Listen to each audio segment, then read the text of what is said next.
My kids knew Matthew before I did.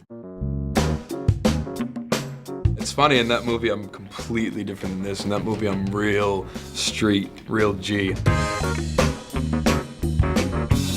So I wanted to ask you, you and Matthew are so excellent together in this movie. Thank Did you. you know each other before, or? We actually didn't, and I do agree with you. I think we have good, dude chemistry Right. together. But, funnily enough, my kids knew Matthew before I did. Okay, how did Because, that well, happen? Reese's fiancé is his agent, and so they had had a couple barbecues with him, and so I thought that was kind of funny and sweet, and they're really fond of him. They think he's a really, really good guy. I had friends who worked with him, and, we've both been in the industry a long time, so I kind of knew that he'd be a good guy. I know the woman who runs his charity, and but this was our first time working together, and initially we weren't standoffish, but we kind of kept a personal distance because the characters we play are so opposed.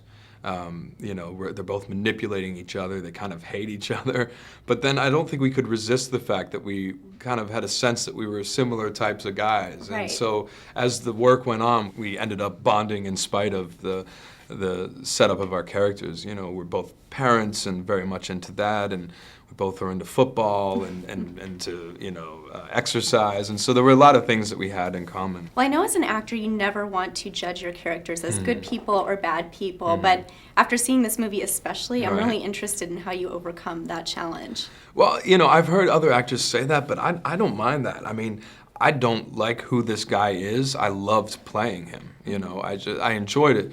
When you play the bad guy in a movie, there's a lot of freedom that comes along with that.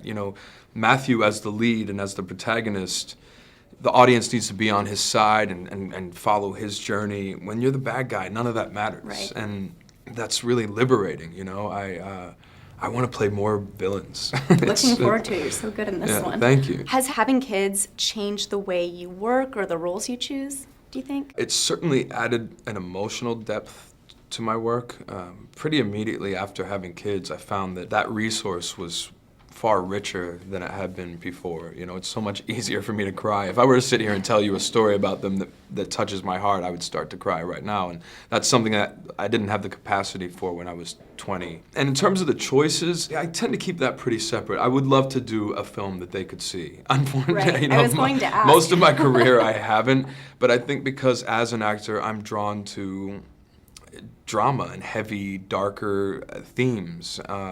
And when they're older, hopefully they have an appreciation for why I made some of the movies I did. But I don't think that's something that you can factor in as an artistic, creative person. I think you have to make those choices according to what's interesting to you. Otherwise, the work tends to not be as good. Right. Now, you also finished shooting Setup recently, Yeah. so that sounds like it's going to be an action-packed film. It definitely is, yeah. Reese Willis, 50 Cent. Yeah, lots of gunplay, and yeah, it's funny, in that movie I'm completely different than this. In that movie I'm real street, real G. I kind of let some of my own personality come out in that one.